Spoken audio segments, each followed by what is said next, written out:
ایوان صاحب، بھائی ذرا اب بات شروع کر لینا مہربانی کر کے. میں آج حضرت کے پاس حاضر ہوا تھا. کافی عرصے سے میری ان سے ملاقات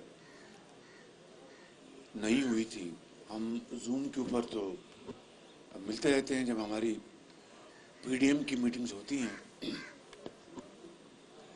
لیکن میں کافی عرصے سے خواہش مند بھی تھا. پھر پچھلے ہفتے حضرت سے میری بات بھی ہوئی تو یہ طے پایا کہ میں اسلام آباد آ کے آپ کے پاس حاضر ہوں گا. آپ کو مبارکباد بھی دینی تھی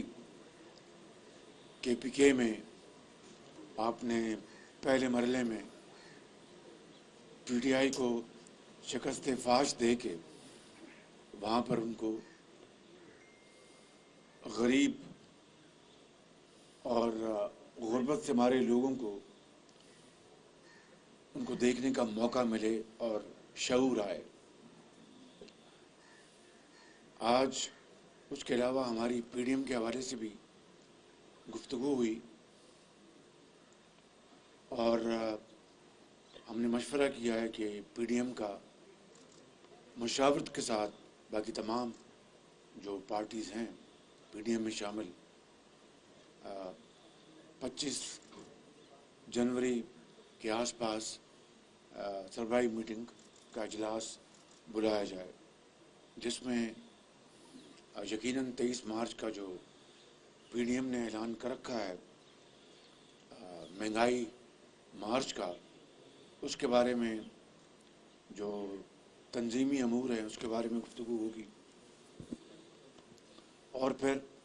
وہاں پر باقی جو ملک کی صورتحال ہے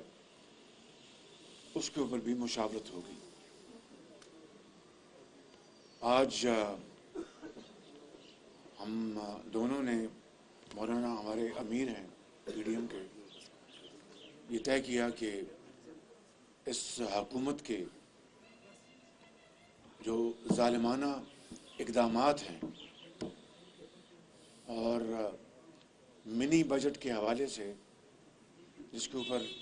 کل میری تقریر ہو چکی ہے ایوان میں، اور آج دوسرے جو قائدین ہیں انہوں نے بھی آج اسپیچ کی ہے، اور منی بجٹ کے حوالے سے جو ایک نیا طوفان آنے والا ہے مہنگائی کا اور غریب آدمی کو بحال کرنے کا، اس کے اوپر بھی ہماری گفتگو ہوئی ہے کہ ہم ایوان کے اندر متحدہ اپوزیشن مل کر انشاءاللہ اس کا حد المقدور اس کا مقابلہ کرے گی. پاکستان اس وقت، ہم ہمیشہ کہتے ہیں کہ مشکل ترین دور سے گزر رہا ہے، لیکن اس بار یقیناً 74 سال میں پاکستان اپنے مشکل ترین دور سے گزر رہا ہے. چاہے وہ ہمارے معاشی چیلنجز ہیں، چاہے ہمارے خارجی مسائل ہیں، چاہے ہماری فورن ڈپلومیسی ہے اور گورننس کے جو ایشوز ہیں. میں نے کل کہا، میں آج پھر اس بات کا اعادہ کرنا چاہتا ہوں at the first force at my command کہ میں نے 74 سال میں اس سے زیادہ، پی ٹی آئی سے زیادہ لاغر، نالائق، انکمپٹنٹ اور کرپٹ حکومت نہیں دیکھی جس نے پاکستان کے 22 کروڑ عوام کو اس وقت تباہ حال کر دیا ہے. اور یہ وقت آ گیا ہے کہ تمام آئینی، قانونی اور سیاسی جو ہتھیار ہیں اس کو استعمال کیا جائے. آپ کا بہت شکریہ. اب حضرت گفتگو فرمائیں گے.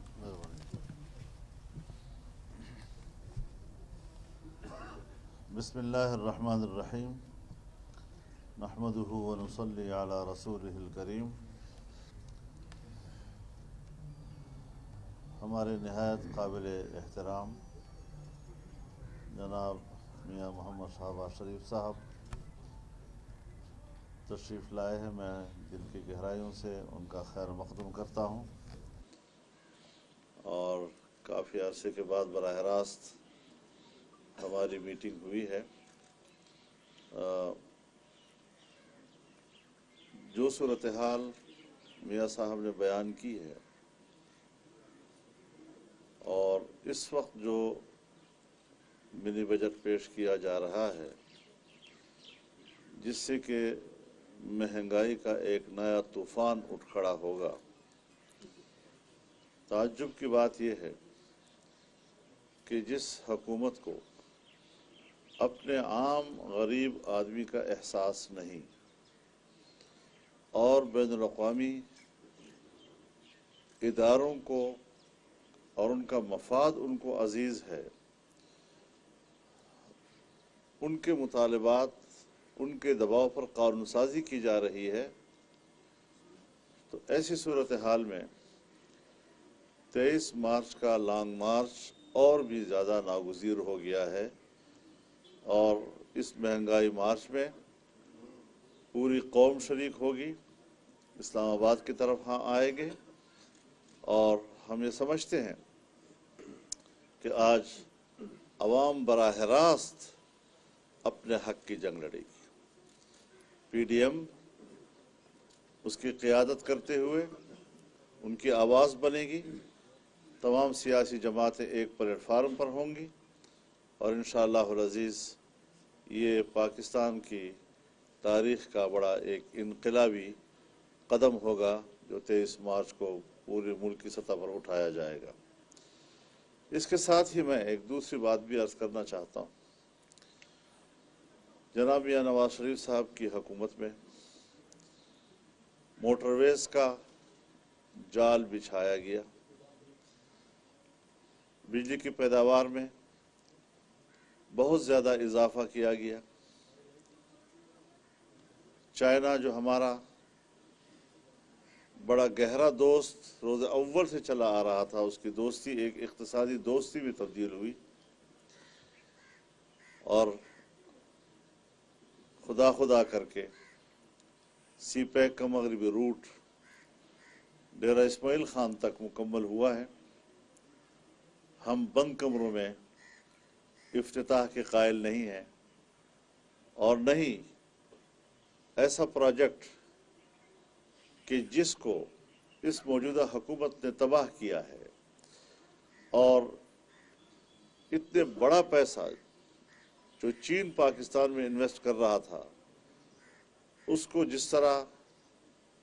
جمود کی طرف دھکیلا ہے، ہم ان کو اس پروجیکٹ کے کسی حصے کے افتتاح کرنے کا حقدار نہیں سمجھتے۔ ہم اعلان کرتے ہیں کہ 5 فروری کو جس وقت یہاں پر اسلام آباد میں کشمیریوں کے ساتھ یکجہتی کا مظاہرہ ہوگا،